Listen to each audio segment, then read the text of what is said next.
Good evening, and welcome to my very first UK crime book club event. And I'm delighted to be joined this evening by Sam Blake. My name is Karen, as you see, and I am just joined the author chat group. So I'm very excited to be part of the team. So Sam is joining us this evening. Sam is also known as Vanessa, so I'll probably call her Vanessa, and she will explain more about her pen name as we go on. But Sam is the author of this book, which is out now, which is called The Mystery of Four. It's a twisty country house set thriller, and I really loved it. And would you like to tell us a little bit about it, please, Sam? Oh, thank you. Thank you very much indeed for having me, first off. Thrilled to be here.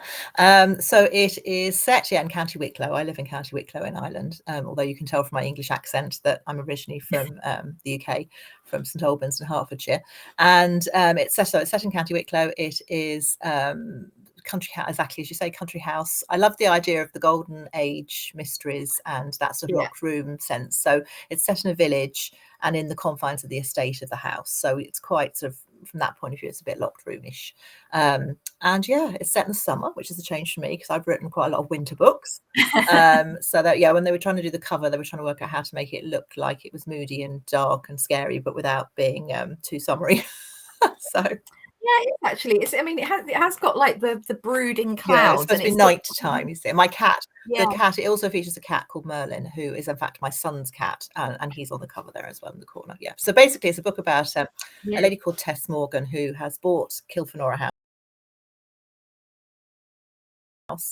And she's just come back from Dubai. She's Irish, and she buys this wreck of a ruin of a house and spends a couple of years doing it up. And she's just getting ready for the big grand opening ceremony. She's got all her money invested in this place. She spent 2 years building it, rebuilding it. And on the Monday before the grand opening is on the Friday, she gets, the first thing that happens is she gets a call from a journalist to say that there might be a body buried on her land. And this really isn't good news because she has visions of, children skipping to ice cream vans and vintage, markets and vintage car rallies. And there's going to be a big play opening the weekend. She doesn't want crime scene tape and police cameras and, news press. So she's a bit horrified. And as she goes back into the house, things begin to happen. Things start to unravel really from there. I do indeed. Yes. I mean, I love sort of a mystery set in a house, and I particularly that old house, isn't it? Like, generally, like when you think about golden age crime, you're in that era, but this one is this one is in the modern day. Yeah. But was there any particular house that inspired you to write about this book? Well, there's a couple around here. We have got, Wicklow is called the Garden of Ireland, and we have beautiful country houses with amazing gardens. So I live like 5 minutes from a place called Kilruddery House, and certainly the stable yard and some of the gardens from Kilruddery sort of transpose themselves to Kilfenora, which is higher up in the mountains in the book. And also Powers Court in Enniskerry has beautiful gardens and a big lake, very similar to mine. So yeah, it was an amalgam. I think whenever you write, don't you draw on different experiences. Yeah. And then it was funny because I was going back through photographs. I'm a member of the Crime Writers Association. I'd met with the St Albans group for dinner or lunch one Sunday in St Albans and gone back, and it was in a gorgeous place called Pendley Manor, and they had peacocks, and I found the picture of the hall of Pendley Manor, and it has it's very similar to Kilfenora House. So clearly I'd taken on that on board too. Yeah. So there's all sorts of different places, mixed up into it. It was I'm a big Agatha Christie fan. You probably can't see actually my collection behind, but I sort of thought there were a lot of nods to her in the book, rightly or wrongly. So rightly? Yeah, no, absolutely rightly. There's one very big nod that there is a very big nod, which I'll come on to. But I was going to say, are you a fan? I thought you probably would be. Yeah, no, definitely. I mean, you could not be, could you? She's just well, I don't know. Some people don't like her. I have met other authors who don't like her at all. Really? So I love the fact when you pick up an Agatha Christie book, her voice is so it's so natural and so you're just straight into it. It's not, there's no, and even though they were written in a particular period when you would expect there to be potentially going back, the language might jar, or the way people say things, it doesn't for me. I just find I just slip straight into it. They're very much their time, obviously, but but no, I love it. I love the fact that she's so inventive with her endings, and she can come up with so many different versions of it. And the detail. I love the detail. Yeah, I know. I mean, the sort of nods I picked up on, and there probably are a few, was obviously, without giving too much away, so we don't want to give too many spoilers away, but obviously there was the house, which was the name, which I'll come on to in a minute, and the garden, where something quite significant happens. So, do you have a favourite Agatha Christie book? Which are your favourite out of them, or are you a sort of an all-rounder? No, I think I like all of them. I love the inventiveness and the fact that she does so many things so differently. I love the Roger Ackroyd, obviously, because that's just so clever. And again, it's the detail in that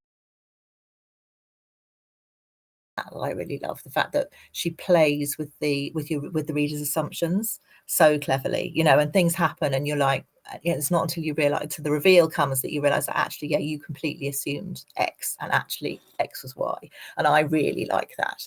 I think you can do a lot as a writer. You can literally, it's that unconscious bias that we all have, and that you can play on that and trick. You're not really tricking your reader, because you're not being dishonest with them at all, but they're jumping to conclusions, and it's their conclusions. So I love that one. And Murder is Easy was a really big influence on this. The Murder is Easy book. I was really interested in the fact that in the movie that they put Miss Marple in, and that she's not in the actual book. So the minute I found that, I was like, oh, I have to read that. So excuse me. So that was great. Lots of Agatha Christie. Yeah, they do that for the TV sort of adaptations. They quite often sort of put Miss Marple. I say Miss Marple's not in that book. It wouldn't be Agatha Christie without Miss Marple, so we have to pop her in. But so going back to the name in the book, there's some really great characters in the book, and Clarissa Westmacott was a big favourite of mine. She's an older lady, and she is very interested in people and sort of people psychology, and she was a screen and stage star, and now she's sort of living in the sort of the village, and she's very interested in. She reminded me a little of Miss Marple, but not completely. Do you know what I mean? I think it's just really that older lady who's sort of interested, but she was completely different to Miss Marple. But did you enjoy writing her? I sort of felt she was a really warm sort of character. I loved writing her. She literally, the first scene, I think she's walking down, she arrives, her daughter Genevieve runs the antique shop in the village, Fortune's Finds, and we first meet her, and she's walking down the road into the shop with a basket on her arm with the lunch in it, Genevieve's lunch that she's bringing down, and she wears very crisp Liberty shirts, and she has beautiful jewelry. She's very elegant, and she literally walked into the story pretty much fully formed. I just love her as a character. She's very feisty.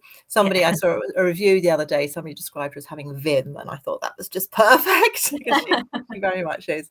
So she's a very strong character. She knows what she wants in life, and in the story, and as you say, her Miss Marple tendencies are that she's a great observer of people. She spends a lot of time watching and piecing things together. She puts things together pretty well in the story. She does indeed. Obviously, we won't go into too much detail about that. It's very hard to talk about, isn't it? Because you end up with spoilers all over the place. It is. Yeah, I know. It's very difficult. But Tess is another character. Tess is obviously, she's had quite a difficult time. She sort of said, she said she comes back from Dubai, and she's taken on this big project. Actually, there's a few people saying they can't hear anything. Okay, so we can hear each other, can't we? So can anybody, if you can hear, do you want to put a note in the comments? And if you can't, I don't know if that's to do with sound. It might be mine might be. I can lean in more, so my sound's better. Is that any better for anybody? I'll turn mine. I think it's Sarah who's having problems there. Sarah, is that any better if I speak a bit louder? I've turned mine right up as well. So it might be. We'll carry on. If it's only one person, it might be your sound, Sarah. Hopefully that's it. Yeah. Hopefully it is just Yeah. you, or maybe try a different device, try a different phone or a different laptop if that's the issue. Anyway, Yeah, we can. tell us. Anyway, Do sorry. tell us. Yes, Tell us if you can't hear, and then anybody else, and then we'll know whether it's just an individual so issue. Tess has, yeah, Caroline's around anyway, so Yeah, no, don't worry. Yeah, I think we can't do much about our sound here, but you can on your own device. And I can hear you, so that's good. And we're being recorded, so that's good too. We can always play it if you can't hear it. We can play it. It'll be on the page, so we can show it later. People go to hear it back. Yeah. So sorry. Yeah. So sorry. There's somebody else who's got no volume. Sorry. I can only see Facebook user here. Yes, I've got that. Let's have a look. We'll just keep going. Is there anybody who can hear us? We have a thumbs up for anybody who can hear us. If you can leave a comment so you can hear us. There's a bit of a delay on these. There's like a 20-second delay on is there? so that always takes a couple of minutes for things to come through.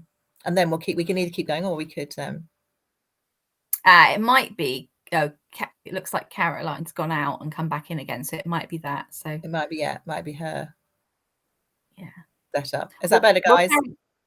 We'll keep going. We'll keep going. Okay. We're not getting any clues in the comments because it's taking. I think it's a bit of a delay. We'll just talk to each other. We'll just talk to each other, Karen. We will. We'll have a little chat, and then they can play it back afterwards. Exactly. We'll hope it would have picked up.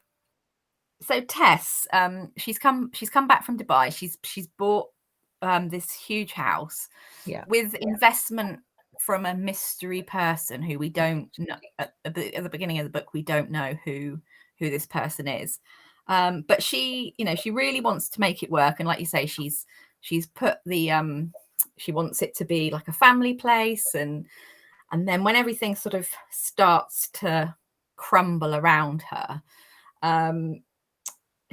was it quite difficult sort of having that sort of level of optimism at the beginning and then like literally seeing her sort of break up? fall to pieces in front of her eyes. Yeah, she's an event planner, Tess. So she's come from an event management background. So she's a really organized person, and she's lots and lots of lists. And so she's working up to this big event. And I worked in event management and worked up to big events. And then one of the things about running events is that something always goes wrong, and it's a case of on a scale of 1 to 10 how bad that is and how you react. So she's sort of expecting something to go wrong, but when it's meteoric like this, it's like she's really she just gets to the point where she's only just hanging in there. And the other thing that's happening is that she starts to feel really, really unwell, and obviously she doesn't know whether she thinks it's stress because this is everything she's invested in, and between bodies turning up and in all sorts of places, real bodies that do turn up, and then bodies that might be buried, and the various things going on. She's not feeling very well at all. So it was quite she was interesting to write, but it was very easy for me to put myself in that situation, because I've had a couple of events that have been quite hairy, and you feel you're feeling quite ill and trying to be it's all fine on the outside. It's that thing, that thing with the swan. Of all the event managers like this, under the water, we're gliding along the surface, exactly, and everything's going on underneath. I know. Well, I did events management. Well, I used to do events in the library, so I know. Although nobody, you know exactly what it's like. Then I didn't find any bodies, though. Gladly. Oh dear! I once ran used to run writing workshops when I first started writing, and I ran my very first forensics workshop. I had a couple of guards were coming along from Dunleary, and I had a detective coming, and a detective investigator who wasn't a guard coming. All sorts of people coming in for this day. It was going to be all about crime, and I had everything. I had a body built and everything, so that we had like a specimen to work on, the whole lot. It's all great.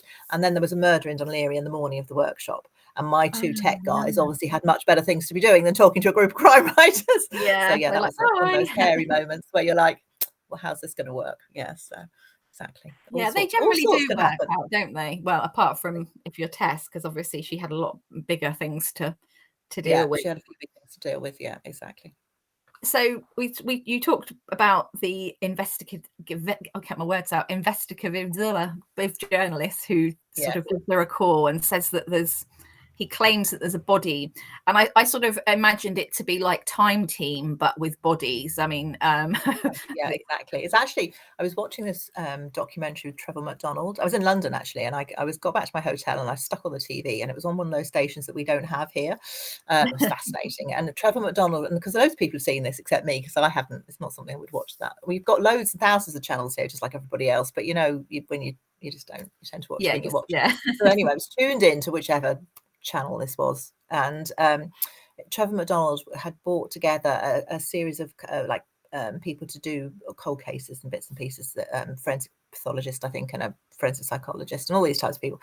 And you've probably all seen this, and you know exactly what I'm talking about. And he was investigating some of Fred West's victims. And so I joined in at the sort of second half of the program, and they'd found a farm where they were convinced that Fred West had buried one of his victims. And they went and approached the farm owner to get permission to dig on the land, because part of this whole investigation was actually to go and dig up the body. And they were using all sorts of and you guys are going to know what they're called, the things that you can see in the earth with. I had this same problem with somebody else with another interview, and I couldn't remember the name. The thing you do the digging, you don't do the digging, you do sort of x-raying of anyway, and dogs and all sorts of other things. And anyway, they approached the farm owners, and basically they said, no, we're not interested, we don't know, thank you, we don't want you to come and dig on our property. No, really. That was such an interesting moral dilemma, because I was like, you can understand why they get the whole world's media landing on top of them, and men with diggers and dogs and the whole lot. Even if something wasn't found, and they probably didn't want TV cameras and the whole lot as well. But then you've got these people who have lost, the victims, the victims' families, and these people are lost. And if they are there, would I just thought that was so interesting. So that's really the dilemma Tess finds herself in. It's like, she really doesn't want to find a body right now, but she really feels that she has it needs to be something that is done, So yeah, a big decision. And that's just the beginning, really. It is just the beginning, because Owen Doyle is another character that sort of pops up quite a lot, doesn't he? He's an electrician, and he's sort of described as a bit of an oddball, sort of lives home with mother, and everybody sort of says he gives them the creeps, and he's always seems to be around at the time when something happens. And he's one of these people that doesn't really understand personal space, so he gets a bit too close to you too. And he's a lot of people find him a little bit creepy. And has a bit of a patchy background. He had a bit of a row with his ex, and they had a bit of a domestic dispute. So really he's somebody who nobody feels very, very comfortable around. And he becomes a suspect in this investigation, or he is certainly somebody everybody thinks. And the other thing I wanted to really explore was villages and gossip. I was going to say that, so and the whole the sort of two sides of it, the village gossip, but also the tensions within an amateur dramatic society, because we've got a cast who are putting on this play. It's a play of Dr. Faustus, which has been written for this grand opening event, and that really is the core to the book. I love Dr. Faustus as a play, and I just thought it's another moral dilemma. We've got the tensions in the cast, and we've got then the tensions in the village and the characters that you find in a village. And I'm really interested. I'm fascinated by these community Facebook groups. We've got a couple around here, and sometimes the most unintentionally, I find them funny, unintentionally hilarious posts, and whatever they're looking for, whatever's happened, and I don't think they're supposed to be funny at all, but I think they're hilarious. So I just thought that was really interesting, and I thought it was very interesting having, how we see it all the time on social media, how somebody can post something and loads of people jump in, and then it changes into something else, and it becomes an argument about something else, and it moves on. And I just was really interested in that too. So there's a Facebook forum in Kilfenora Village, and we get little snippets of that, with people jumping in and giving their opinions about things, and the Tidy Towns competition, which is a big thing in Ireland, and where the traffic's going to go when this Kilfenora is open, all sorts of things like that. And there's a curse on the house as well, so that's discussed. So there's a big sense of sort of village and the community, I think. I really like that. I mean, I've been brought up in a village and still live in a village, and there is definitely that sort of thing about the Facebook groups, but also I think sometimes people can end up being vilified wrongly because of the gossipy sort of thing. Exactly. Exactly. You have hit the nail on the head there. We won't say anything more, but yes, absolutely. Exactly. We won't say anything more about that. But yeah. So did you, when you were writing the book, when you sort of had the idea about the house and the story, did you sort of know how it would end, or was it something that sort of changed as you wrote it in the editing process, or is it sort of as it was? As it was. That's a very good question. It's got a big happy ending, hasn't it? And It does, big yeah. surprise at the end. It's a book. I wanted it to be a book where you might get who done it, but you will not get the end. I did an interview with, Jeffrey Deaver over in Dublin. I have a festival called Murder One, and he came over to talk at it, and he was talking about how when he plots out, he likes to have 3 twists in a book. There'll be the twist that you'll get as a reader. Yeah. The twist, if you're a fairly good, bit of a crime buff, you'll probably get, and then the twist you won't get. And so that's what I was looking for with this one. So you might actually suss out if you've got cats, you're pretty much definitely going to suss out who's got it, who did it, or who was involved, or maybe there was, but not why, and definitely you won't get the end. So the idea is that I wanted you to go away surprised, even if you sort of knew, then you wouldn't really know everything, and you'd go away with a big surprise at the end.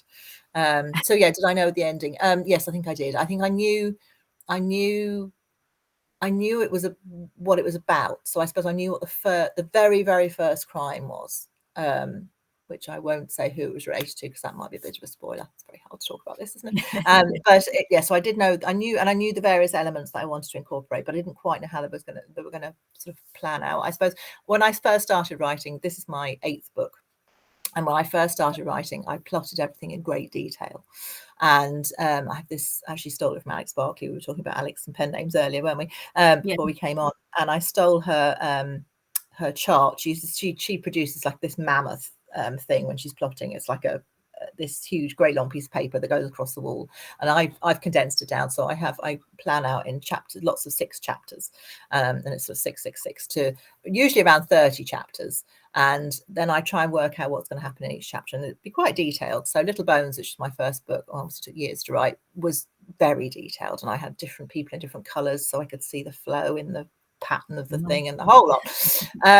And now I'm getting to the stage where I'm plotting less, and I still know what happens. I still know what those key points are, but I write much more instinctively. I think even when I've got my detailed chapter plan of 30 chapters, I never have 30 chapters. I usually have 75 or 80 or however many there might be. There's never 30. But I suppose if I've got my 30, I know I've got a book, and I know I've got something that works, and I know where the middle is, so that gives me that sort of structure. But no, increasingly I'm doing a bit at the start, and then I'm just writing it instinctively. I'm doing that now with the book I'm writing, actually literally at the moment, and I've just discovered what the saggy middle is of a book. So now I'm having to up my game a bit to try and get out of that, because I think that's what can happen if you don't plot in detail, is that the famous saggy middle does appear.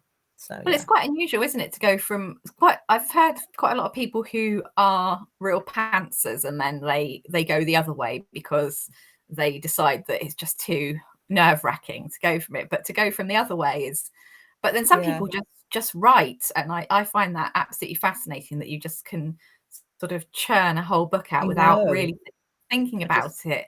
I know. I interviewed Lisa Gill a little while ago for Murder One, and was fascinated by her process, because she doesn't know what's going to happen next, and she has a couple of points that she's working towards. I think she quite often knows the ending, and now I'm increasingly feel I need to know roughly what the ending is. And quite often when I'm plotting or I'm getting the ideas for things, I've forgotten that I need to know what the ending is, and so I now try and make sure I do know. I have at least a scene or an idea of what's going to happen at the end, and then I know what I'm going towards. But I think part of it is that at this stage I've written a lot of words. So I had 5 books that were unpublished before. Little Bones is my 5th book, so 4 books before Little Bones that were unpublished. A lot of years of writing, and all sorts of bits and bobs and partials. And actually I found a short romancy thing that I'd written on my computer, I've completely forgotten about the other day. So that's probably more than 4 books. But anyway, so I think now at this stage I think I've learned to write much better, and I'm writing much more instinctively. So I sort of know what needs to be in the next chapter, and that means I don't need quite so much of that, I suppose, support from my plan. Having said that, this type, if I write like this, it does require an awful lot more editing, and there's a lot more moving around of bits and changing, and you know, you have ideas, and the ideas appear that you then have to foreshadow because they weren't foreshadowed to start with. Or one of the things I do is I start foreshadowing something that I think is going to be great and then forget about it, and then I have to remember to take it out, or people at my editors going, well, this happened here, what's this about? And I'm like, oh yeah, what's this that was going to be this, but actually it never happened. So because actually I was going to ask you, because you have a sort of a day job, don't you, as well as being, you know, a best-selling author. You were the founder of the biggest online writing magazine. So how do you, and you also do your, like you say, you do your writing workshops, how do you sort of fit in your writing as well as your day job? Well, if we take today as an example, very badly. So when we finish here, I have got 1,500 words to write. Wow. So yeah, when I'm writing full time, when I'm on a project where I'm like writing the first draft, I write quite quickly. So, but I do, and I need to be focused. So I try and block out time to a certain extent. So at the moment, I need to get. I'm writing. I've got a YA debut coming out in May, and I'm writing the next kids book to follow on from that. And so I need to write about 60,000 words by the end of February. So I'm aiming for 2,000 words a day, and that hopefully I should be in the right place then. So, but that means I really have to get that done. So so I'm fitting it in around the edges of everything else. Trying to park things so I'm not doing quite so much. But yeah, but I write all the time. I write in, you know, coffee shops, and I write on planes, and I write on trains, and I'm very much mindful of my time. So, you know, if somebody says, well, we want you in Cork for an event, I'm like, that's great, I'll get the train. I'm not going to drive, I'm going to get the train because I can work on the train. You know, I love going to London, and I backwards and forwards a good bit, and you know, I'm on the plane, it might be 6 o'clock in the morning, but I'll be writing, I'll be using that hour. So so I suppose I've got very used to mining time and using those. My agent calls them power hours. Actually, that's what he has, a power hour. And I focus very much, and I find that great, because that means if you've got too much time, well, I'm one of these people, if I've got too much time, I don't do anything. You know, I'm procrastinating and fiddling around, and, you know, putting the washing out and doing all sorts of things. But if you've only got 20 minutes to do something, you get it done. So that's true. Squeeze it around the edges. Caroline said, tell us more about the YA. She loves YA books. Can you tell us more about them? It's called, I'm looking around for it, and I'll dive one side in a minute and I'll get you a copy. It's called Something Terrible Happened Last Night, and it is basically set in an elite private girls' school in Ireland, and it's a half boarding, half day school, so there's a whole mixture of different types of pupils. And it's Katie's 17th birthday, and she's planning a big party. Her parents are going away for the weekend. It's always a disaster, isn't it? They're a bit hands-off parents, these. So they've left the credit card, and she's got exactly. She's having a big party, and it gets a little bit out of control, and there's a big fight in the middle of the party. And her friends Frankie, Saoirse, and Jess come back to help her clear up. But when they come back to help her clear up, they discover there's a body behind one of the sofas. So that's really what it's all about. And I loved writing it. It was great fun. I've got a couple of 16-year-old characters in my books, in previous books, and they were fun to write. So. Was it because obviously you said you wrote a children's book as well, because I was going to ask you how different it was writing your series to writing a standalone novel. Do you have to sort of plan more ahead of what's going to happen with the series? Do you plan sort of 2 or 3 books in advance, whereas this one was just like, this is it? So I need to get it all in. Yeah, exactly. It's a bit of that. Yeah, I think with a series book, certainly with the cat books, I remember my agent ringing me and saying, when he did the deal, he had lunch with a guy called Mark Smith, who founded Bonnier, and Mark said he wanted to see it. And then it got to 2 o'clock, and it was 2 o'clock, and my agent rang and said he needed to see the series development for the cat books. And I had to pick my son up at 2:20 and I was like, what series development would that be? But there was eventually a narrative, I suppose, a narrative arc, a series development that I wanted to take those cat books. And so the 3 books were plotted to some extent, although they changed a lot, the actual stories. So I had an idea of where I wanted to take her and where she would go.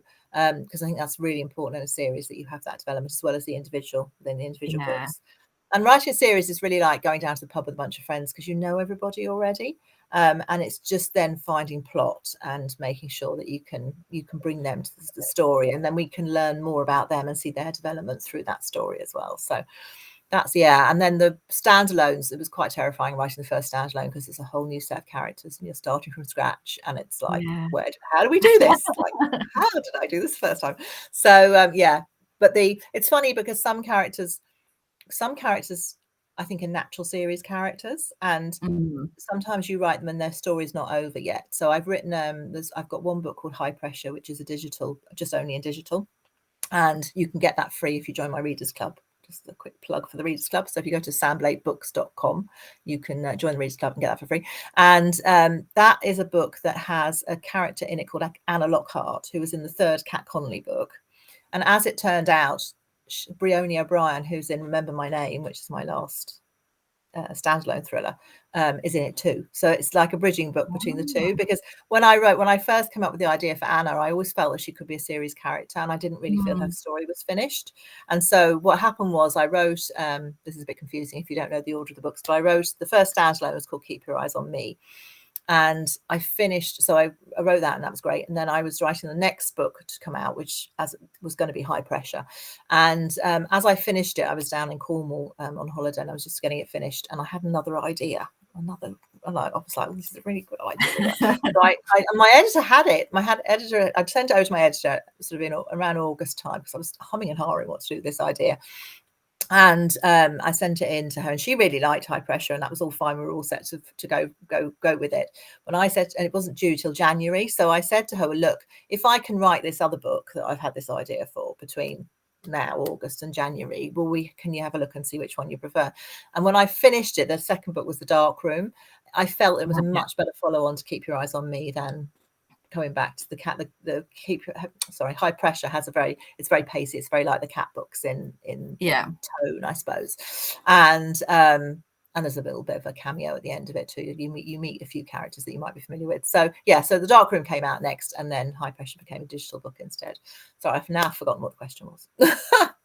I'm talking far too much here. How different was it writing a sort of standalone? So some characters aren't finished. So then we took Bríony into Remember My Name, and I think with the standalones, you're trying to get it all into one. There needs to be resolution for characters anyway, but you want to, you're not necessarily going to revisit them. Although all my books are in the same world, so there are characters who pop up. If you've read more than one, you'll spot Easter eggs in different ones. So there's a jewelry company in Keep Your Eyes on Me. It's about a jewelry designer, and it's called Number 42. And Bríony, when we meet Bríony in Remember My Name and in High Pressure, she's got a diamond nose stud, which is from Number 42. So there's lots of things like that sort of. It's like the Marvel universe. You've got a bit, it's like the Sam Blake world, and I like that because it makes it feel real to me that they all live in the same. They're different parts of the same world, but they're all there. Yeah, together, so. No, I like that. I think it's quite nice, isn't it? And do you find it a challenge when you've written the first one? Obviously, nothing's happened, but you have to. So when you come to the second and the third, you have to make sure that, like, if they're having a birthday, that their birthday is on the day that you wrote it in the first book. So do you have to have some sort of spreadsheet or a story Bible? So and that's what's happening with the kids' books now. So the kids' books are when I wrote the first one, obviously it's about a school. We were talking about, the editor was thinking that the second book would be a spin-off in the same school but with different characters. But I like the characters so much from the first book that I thought we want to carry them on.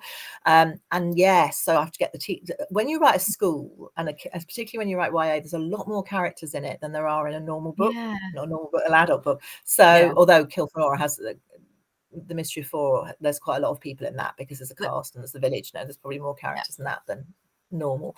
But with the school, all the teachers. So I've got to get the right people doing the right subjects and staying doing the right subjects, and then the right teachers teaching the right subjects, and then exactly when people's birthdays are. So Katie's, so somebody starts in the second book now, somebody's dating somebody, and he sends her roses for the 1 month anniversary, and it's after Katie's party. So I had to go back to that book and work out the date of Katie's party to make sure that I'm okay with is it a 6-week anniversary or is it a full, where are we? So yeah, there's a lot of detail like that. Yeah, Story Bible is what I'm creating. So like they do in soaps, how they have details of everything. Yeah, because that's the thing about with soaps, they always talk about you write a new episode and somebody's been watching it for 21 years, it will ring in and say, you got Aunt Mabel's dog's name wrong. So the detail's important. Or she was wearing a poppy when she went into the Queen Vic, and when she came out she wasn't wearing one. Exactly. I like detail. You have to get it right. You have to get it right. And also, I think if you're reading a series as well, and you really become invested in that series, that the characters, don't you? So if one of them decided to, that they were married and then they weren't married, or their birthday, you would notice. So definitely. And I think as an author, you have a contract with your reader to deliver a story that they're going to love and be immersed in and stay inside. And if you make a mistake like that, although it's very easy to make, it has to be said, you're jerking them out the story or whatever. So the detail, getting those details. So I have reams of lists now, and I'm not making. So the cat books, I didn't really know about Story Bibles when I wrote the first cat book, and I remember one of my kids, I said, look, would you go and make a list of all the characters and the detail in this, because I'm going to need it. Anyway, fortunately I wrote them quite fast, back to back, so I remembered all the detail and I wasn't trying to do anything else at the time, so I was okay. But with this one, because I'm writing adult books at the same time and obviously living my life, I'm making sure I write down everything, because I'm much older now and my memory is not as good. No, it's not, isn't it? Mine is the same. It's dreadful. You just take it for granted, and then all of a sudden it's sort of, you're like, what happened there? You're going to remember something and then you don't, and it's like, I know. I've got some comments. So unfortunately I can see some people's names but not others. So Leslie said she does like it when characters appear in different books that aren't in a series. So you've got a fan there. Excellent. Look at you and see if you can spot them in mine. That's good. I like an Easter egg. I think they're good. That's nice. It makes you feel, I think it's a nod to the reader, and it makes you feel special as a reader, because you're like, oh, I spotted that. So somebody else says, I've seen your book being spoken about so much all over social media. Usually it's a good sign. It's a bit special. So thank you very much indeed. I really enjoyed it. It's got lots of twists and turns, and that's what my next question was, is there are lots of twists and turns, and there's things, it's sort of, lots of things happen quite quickly, don't they, really? And then sort of everybody's reeling a bit from all these things that happen. Was it difficult to weave them in without giving too much away? And I think initially, I think it's about again, it's trying to get the pacing right, because you've got a lot happening in a short period of time, and then you can't wear out the reader. I remember, this is actually really, really interesting question, because I remember in one of the early cat books, somebody saying in a review that they felt the ending was rushed.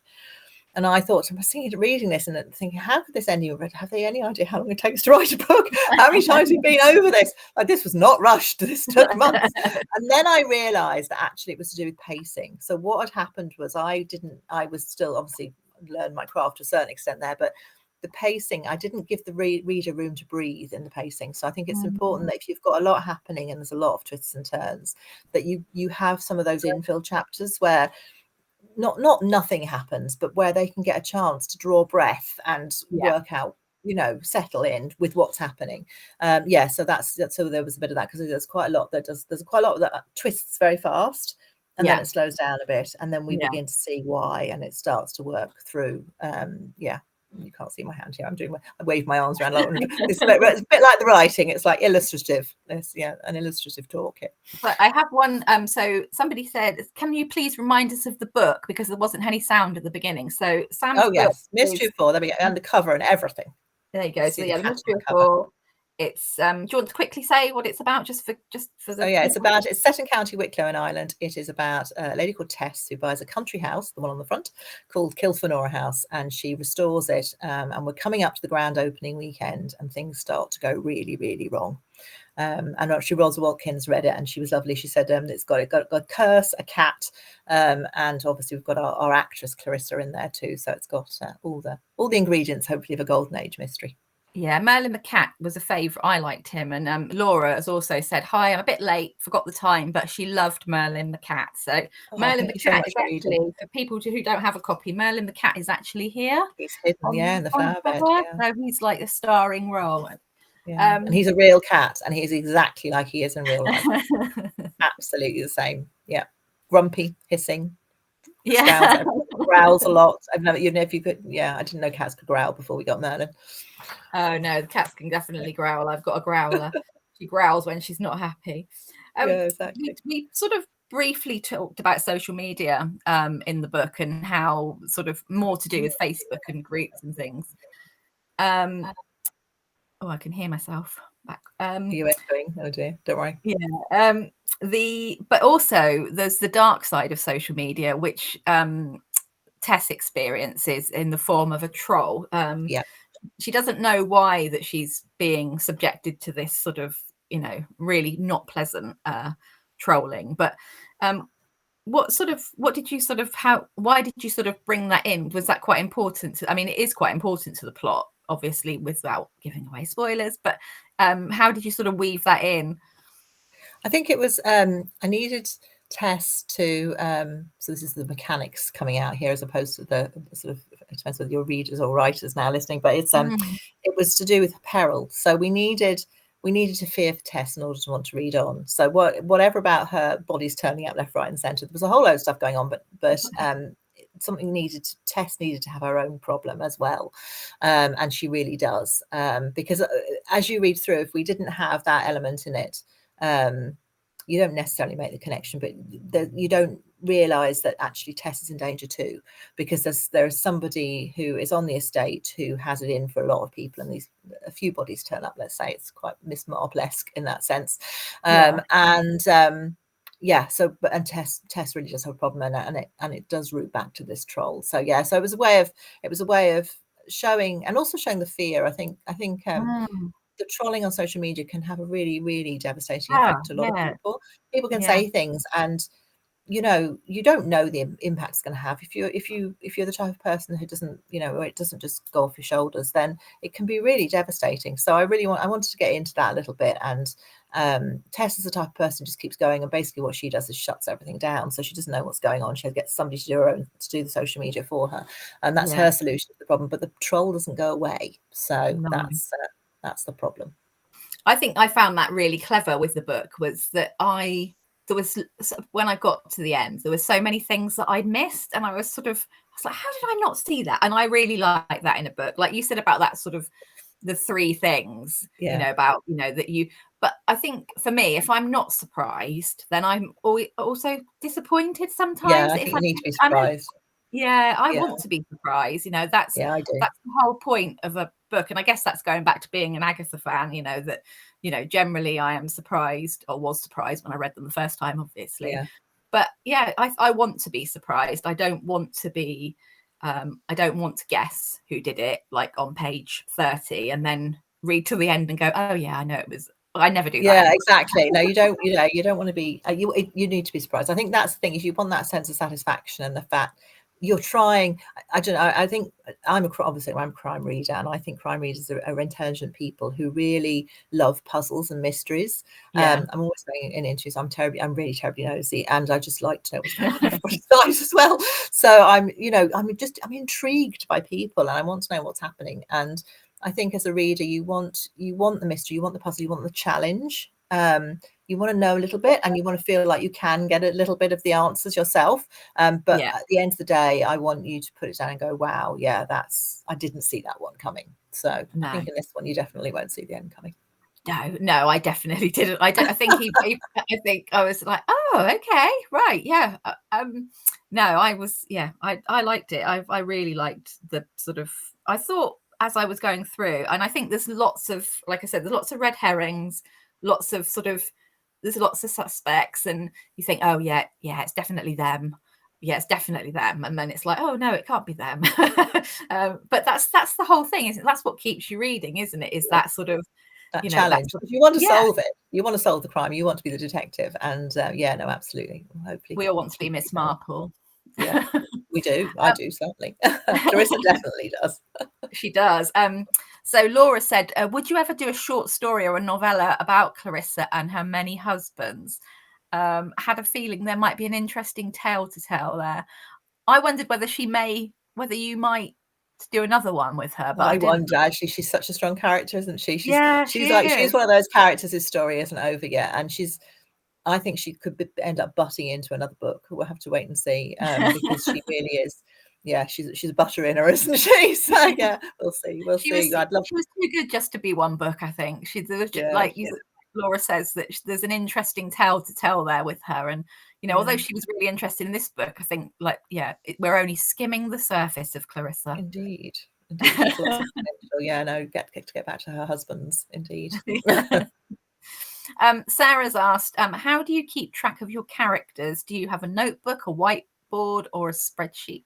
That's a good question too. I use Scrivener actually for that. I don't use Scrivener to write in. I write in just a Word document, and I move things around and stuff. But in Scrivener, I love Scrivener because it has all the bits down the side. So I set up the book. I don't know if anybody's used it there, but it's basically a tool that you can use that's its own program, and you can set up the different sections of a book down the side. So I would have first of all have plan and pitch at the top. And any notes about the sort of way the direction the book's going. That'll be my first section. Then I have all the characters listed and all their different names. I have a page for each one, and I'll put a photograph of them on there. And any links I come across or any bits of detail or anything just get chucked onto this page. I don't always go back to it, but it's like a way of filing it away in my head.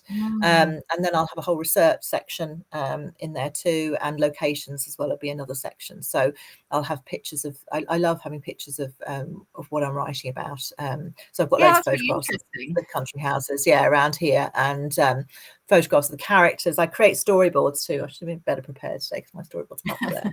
I shall get you. I'll get you there's a book down here I need to grab, and a storyboard up here. I can get those at the end. If we have time. And so what I do is I often create storyboards as well as using Scrivener. I create storyboards I go to the internet and I just find pictures of people who look a bit like the characters in my head, and then I stick them all down and I sort of group them in their story groups. So if they're a plot or a subplot, I sort of fiddle around with them a bit, and that's sort of part of the sorting process, I suppose, before I start writing the book. And I find that really useful, especially when I'm busy. It's really good to have a photograph of a character or a clear idea of who they are.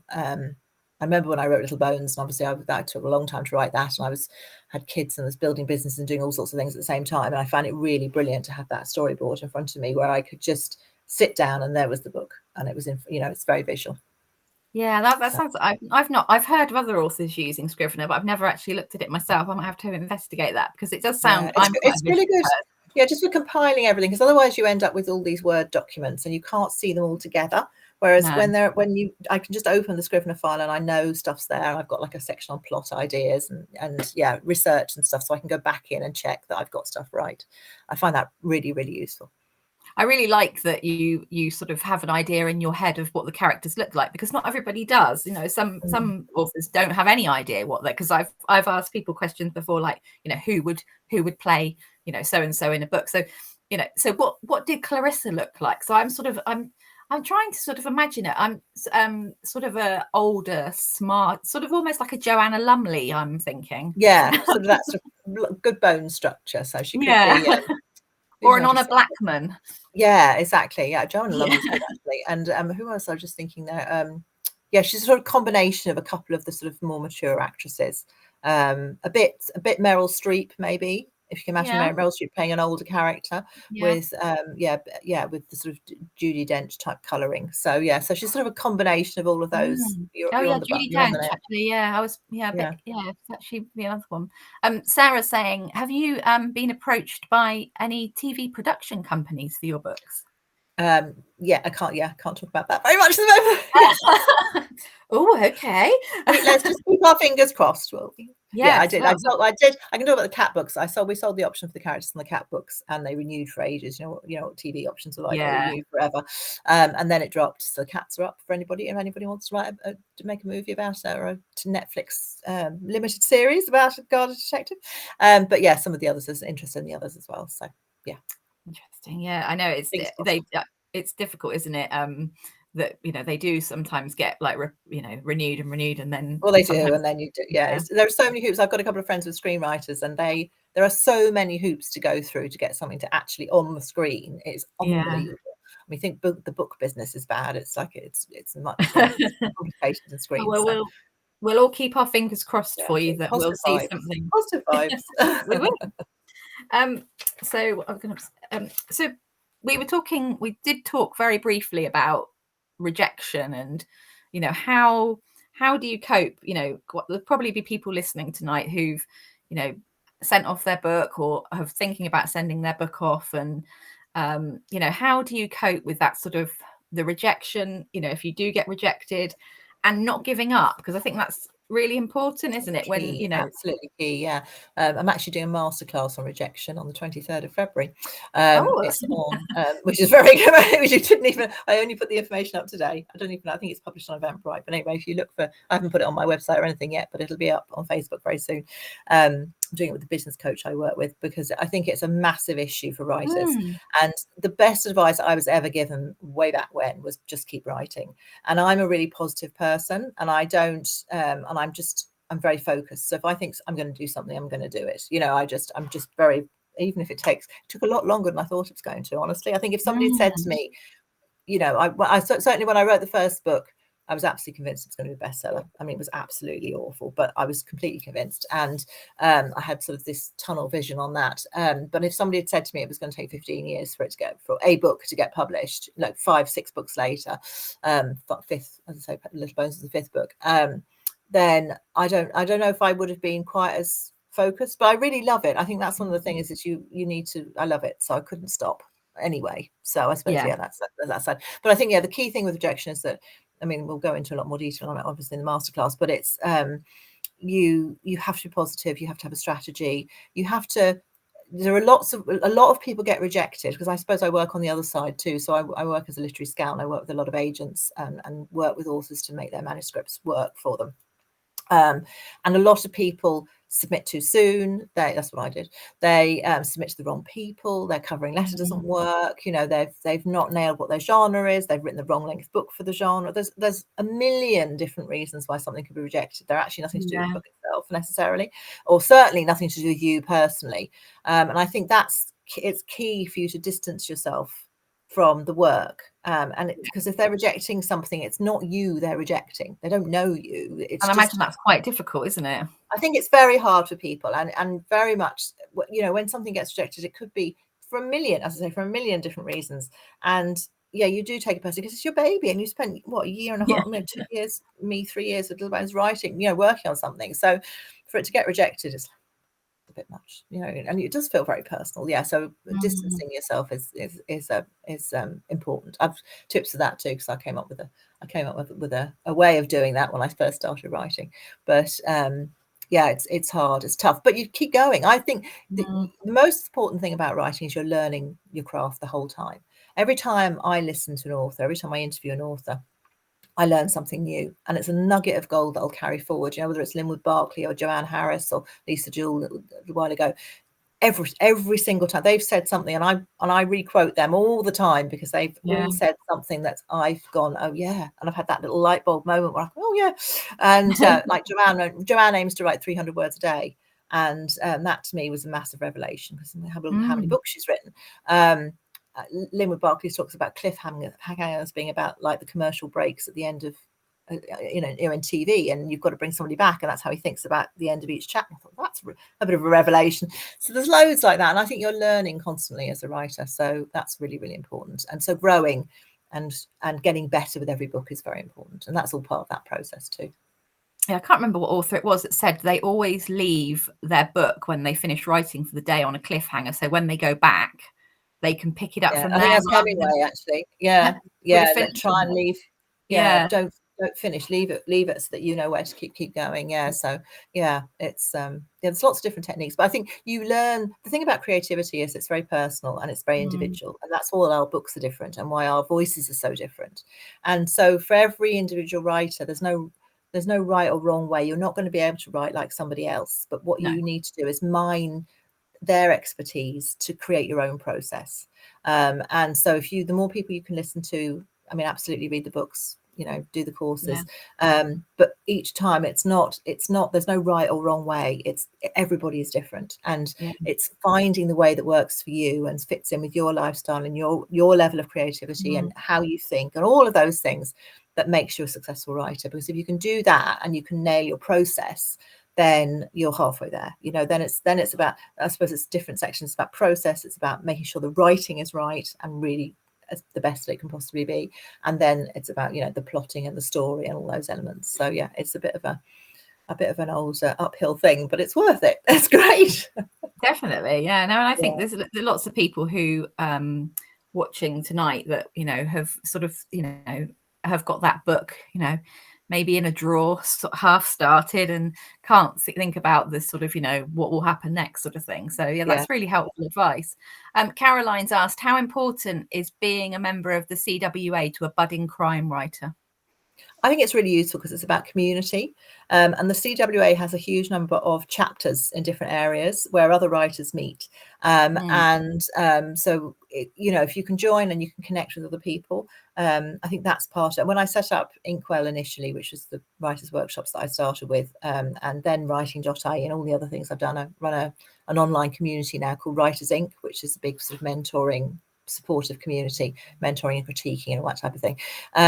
It's about connection, because when I started writing, I mean, I didn't know another writer. Well, I did. I didn't know I knew a writer, but I met a writer at a children's event that I was organising, a girl called Sarah Webb, who was the one who gave me the advice, just keep writing. And that connection was amazing, because nobody understands writing except another writer. You know, you sound like you're a complete loon if you start talking about characters and, you know, things happening, and everything about it really is this magical process. So I think it's about, the CWA is fantastic from the point of view, it's about support and it's about community. You know, and there's huge opportunities to organise events now. I should have to mention National Crime Reading Month, which I'm working on for this year, for June. You know, so that you can, if you are a crime writer, if you're watching and you're a crime writer, go to the Crime Reading, I've got to get this right, crimereadingmonth.co.uk website. This is where our website, where all the information is. And, you know, go to your local library, go to your bookshop, ask them if they're interested in organising an event for the month. And, you know, you can put it up there and then you can connect with other writers. Thank you. That sounds brilliant. That sounds really good. Plug. Sorry, big plug for the CWA. No, that's fine. So just before we finish this tonight, because we're nearly at 8 o'clock, I know you've got a couple of things you want to grab, but I'm going to put you on the spot as well and ask you what you like reading, and is there anything that you've read recently that you'd like to recommend to to people listening? I loved a book called Grave Expectations by Alice Bell, which is coming out in May, I think. Really funny, hilarious. It's about a psychic and her ghosty sidekick, and that's a country house sort of mystery as well. It's fun. So I really enjoyed that. Again, I'm judging the John Creasy Dagger at the moment, so I've been reading lots and lots of like debut books, debut authors, which are I just love reading debuts. I will always love reading debuts, I think. So that's great. What else have I read? I'm reading Amanda Cassidy's Breaking at the moment, which is excellent. She's that's a debut, new author. I'm looking over at the pile on my desk, see what else I've got. Yeah, just great stuff. What the best thing is, yeah, just some great. I also read a brilliant Hayley Scrivener's book, Dirt Town. I absolutely loved that. It was recommended by a friend of mine. That's been really great. So there's been loads of new books coming through. I think what I love is I really like books set in Australia at the moment. I'm going through an Australian phase. Australian noir, I call it. Yeah, I think it's heat or something. I don't know. So I love Jane Harper. Yeah, I just love all that. Yeah, but I think what I love is that there's so much that's so different. And that's the thing about crime, is that there are so many different types of books within the genre and so many different voices, and that's what's exciting, I think. Brilliant. Well, I grab my so- props quickly. Yeah, you ask the question, and I'm going to jump up and grab my props. Yeah. So Caroline says, fabulous chat. Thank you, Caroline. It's we've had a great evening, and it's thank you, Sam. So we've got the storyboard for Dark Room. For the Dark Room, all sorts of different things on there. If you've read it, you might recognise there's Hunter there, and Rachel, and Jasper. There's a dog in that one. There's a cat in the other one, and the other prop is that I know I've got. We're on time now, aren't we? That the should have had this. This is the proof for the this is the young adult. Oh wow, that proof looks amazing. for the YA, and then the cover. Is that set inside? Is the cover? Something terrible happened last night. That looks really cool. It's all backwards now, isn't it? Because it's out in May. Is that a cool proof? That is a really cool proof. And who's that? Is that with the same publisher? Is that with different publishers? So this is with Gill, and then my other books with Corvus. So they're all gorgeous. They're just a great Corvus. Corvus. Well, thank you so much for being my very first interviewee this evening. It's been an absolute joy talking to you. And I'll just show the book just in case anybody missed it. The Mystery of Four is out now. It's amazing. In all good bookshops. In all good bookshops. If you love an Agatha, and if you love a sort of a mystery and lots of things happening, you'll love it. Thank you for joining us this evening. Our Sam is back tomorrow evening at 7 o'clock with author Jonathan Peace. So if you can join Sam then, we'll be back in the same place. And thanks everybody for joining us. Same time, same place. Thank you. Thanks so much for your questions. And thank you, Karen, for having me. Thrilled. Delighted to be your first guest.